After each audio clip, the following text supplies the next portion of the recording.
Olá, meu nome é José Goulart, eu sou tecnólogo em processos metalúrgicos e sou especialista em refino de metais preciosos contidos nos resíduos da indústria de joias. No vídeo de hoje eu vou ensinar como recuperar o cobre e o paládio contido nas soluções de ácido nítrico. Para isso você vai precisar do resíduo do ácido da purificação do ouro, feita com ácido nítrico, já tendo precipitado a prata, ou seja, é o resíduo de ácido nítrico que nós tratamos, se não me engano, no primeiro vídeo, fala da purificação do ouro ligado com cobre e com prata. Naquela purificação resultou um efluente líquido que você deve ter guardado, de uma cor azulada ou esverdeada, do qual você já deve ter extraído a prata. E agora, então, nós vamos cuidar da precipitação do cobre e do paládio, se houver.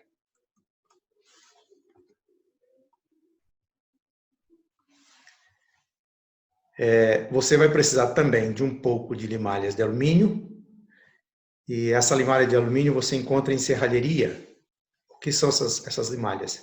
É aquele cavaquinho bem miúdo que é produzido pela serra. Quando eles serram as barras de alumínio, ela gera aquele cavaquinho miúdo, é aquela limalha que você vai precisar para a precipitação do paládio e do cobre. Paládio talvez, né? Nem sempre tem paládio nessas ligas de ouro, agora o cobre sempre tem. Você vai precisar também de uma pequena quantidade de ácido clorídrico, deixa eu repetir aqui, ácido clorídrico, que é conhecido comumente como ácido muriático.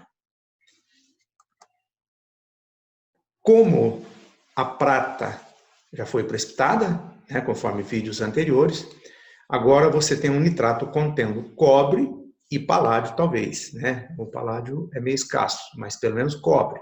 Pelo menos um nitrato de cobre você tem. Você deve adicionar essas limalhas de alumínio a essa solução de ácido nítrico. Né? Essa solução de ácido nítrico que você traz do processo de refino de ouro. Estou repetindo isso aqui para que não haja confusão. De repente você vai perguntar, mas que solução de ácido nítrico é essa? Nós estamos falando de todo um processo que vem sendo ensinado ao longo de alguns vídeos. Se você não assistiu o vídeo 1, o vídeo 2 e o vídeo 3, eu recomendo que você pare agora, volte ao meu canal, ou ao meu site, e assista o vídeo 1, o vídeo 2, o vídeo 3 e agora o 4 para você entender todo o processo. Ao adicionar o alumínio, uma grande parte ficará flutuando na superfície dessa solução. Use a quantidade necessária para produzir uma camada flutuante na superfície da solução. Ou seja, você vai espalhar ali uma quantidade de pó de alumínio que seja suficiente para criar uma camada na superfície dessa solução. É mais ou menos essa noção que você terá de quantidade. Como o alumínio não reage com o ácido nítrico, então você vai precisar adicionar o ácido clorídrico, né, também chamado de ácido muriático. Lentamente você vai adicionando o ácido clorídrico, lentamente vai mexendo até que se inicie uma reação bem leve da solução com o alumínio. Quando você perceber uma pequena vibração, né, na superfície do líquido, ali no entorno das partículas de alumínio, é porque a reação já se iniciou. Você deve parar com a adição do ácido clorídrico para que essa reação não seja muito violenta, né? Porque se ela for uma reação muito violenta, o que vai acontecer? O alumínio se transfere para a solução, mas o cobre e o paládio não irão se precipitar, ou seja, ficarão todos numa mesma solução. Então, quando se inicia a reação, você percebeu, você para, né, dá um tempo. Depois de um tempo, depois de uma hora, você volta a olhar essa solução. Se a reação ainda continua, você não precisa pôr mais nada. Mas se a reação parou, cessou, então você deve adicionar um pouco mais de ácido clorídrico para que ela retorne. Né? E você vai observando até o momento em que ela se estabiliza. Quando ela se estabilizar, a reação está ocorrendo normalmente, de forma branda, sem ser violenta, então você não adiciona mais o ácido clorídrico e deixa essa reação acontecer por 24 horas. Tá? No dia seguinte, o cobre ou paládio, se havia paládio nessa solução, né? Pelo menos cobre havia, mas se havia paládio também, eles precipitaram. Eles estarão depositados no fundo do balde. A solução agora apresenta um aspecto límpido e incolor, bem parecido com o aspecto da água.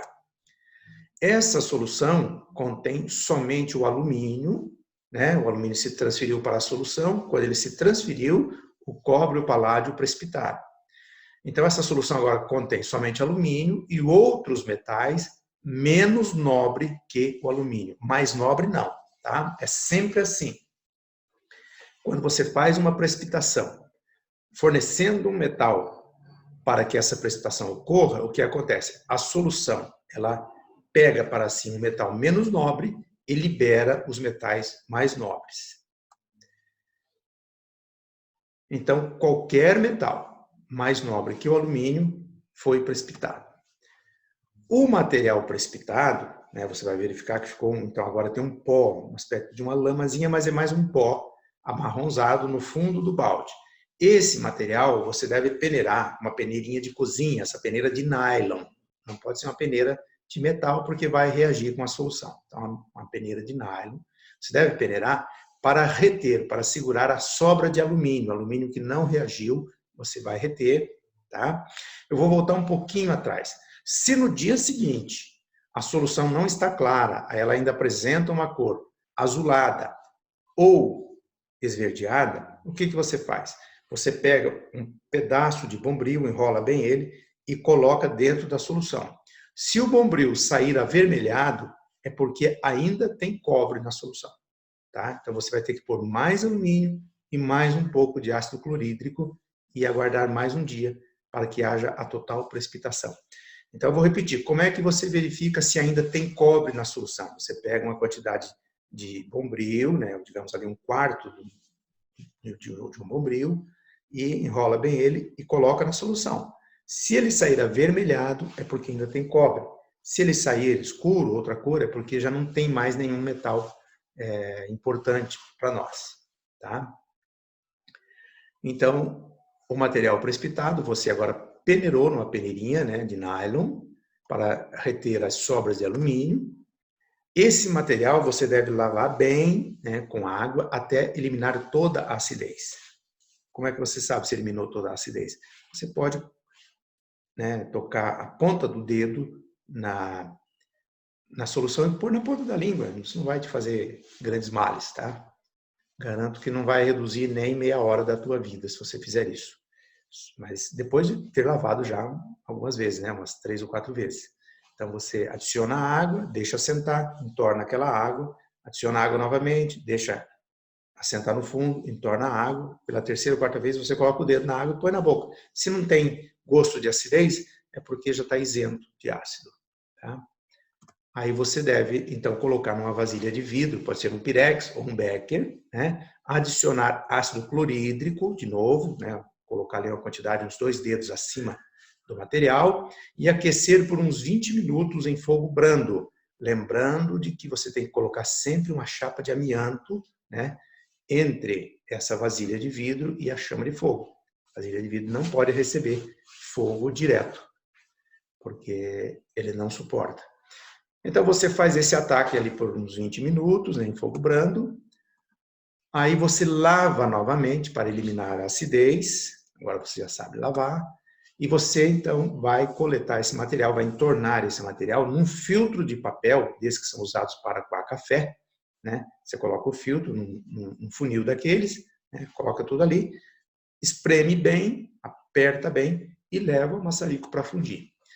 Essa fusão deve ocorrer com fogo bem brando a princípio, né? Por um bom tempo, você deve colocar uma chamazinha bem branda e depois elevar a intensidade do fogo para completar a fusão. Eu vou explicar o porquê disso.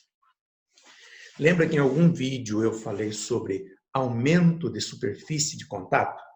Então, você fundir cobre em pó não é a mesma coisa você fundir cobre em fio e muito menos cobre em barra, tá? Cada um deles vai gerar perda. E por que essa perda? Porque quando você vai fundir, ocorre uma reação do cobre com o oxigênio, e aí oxida material. Então, quando ele está em barra, a perda é menor. Quando ele está em fio, a perda é um pouquinho maior, mas ainda menor. Agora, quando ele está em pó, a perda é muito maior. Então, por isso que você tem que usar uma chama branda por um bom tempo, cobrir com bórax, né? Qual é a função do bórax? Vou explicar para vocês qual é a função do bórax. O bórax, ele entra como um elemento de sacrifício. Como assim? Por que elemento de sacrifício? Porque alguém, né, ali tem que reagir, vai reagir com o oxigênio. Se você não fornecer o bórax, o metal de interesse reage com o oxigênio e gera perda. Quando você fornece o bórax, em vez do metal reagir com o oxigênio, o bórax reage com o oxigênio e preserva, então, o metal de interesse. Entendeu? Então, você deve fazer isso. Coloca no cadinho, cobre com bórax, leva uma chama de maçarico bem branda por um bom tempo. Quando você perceber que ele já está assim, já quase derretido, né, bem vermelho, você vai aumentando essa chama e depois você funde e você vai ter uma barrinha.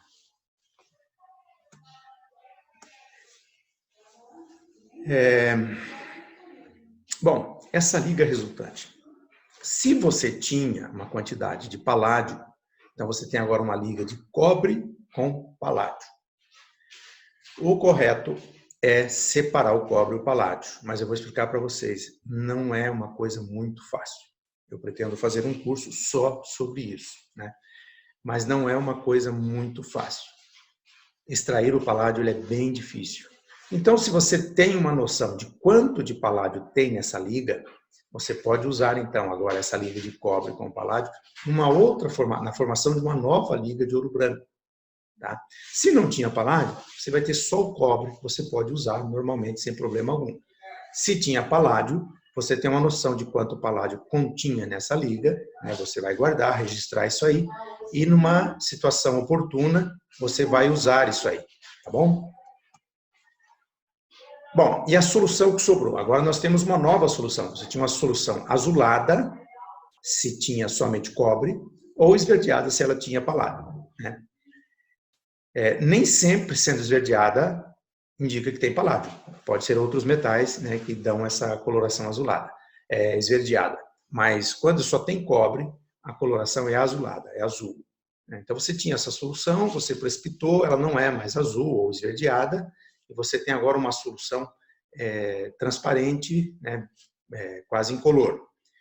Então, o que tem nessa reação? Nessa reação tem agora o alumínio, o cloreto de alumínio. Como eu disse, o alumínio não reage com ácido nítrico, mas ele reage com ácido clorídrico. Por isso que você forneceu, ao princípio da reação, o ácido clorídrico para reagir com o alumínio e precipitar o cobre e o paládio. É uma razão de você ter adicionado o ácido clorídrico, foi só essa, para que houvesse a reação, senão não aconteceria. Essa solução agora você deve guardar, não deve descartar para não contaminar o meio ambiente, né?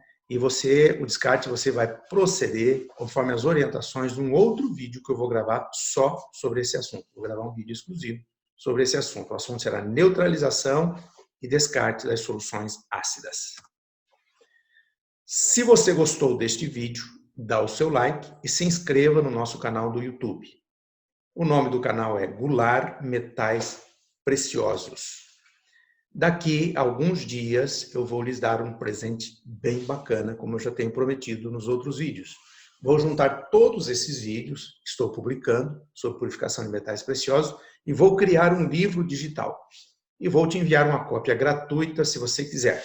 Mas para receber esse vídeo, esse livro digital, eu preciso que você entre no meu site, tá aqui o endereço, www.goulartmetaispreciosos.xyz/inscrição e deixe os seus dados para que eu possa lhe enviar uma cópia do meu livro Purificação de Metais Preciosos.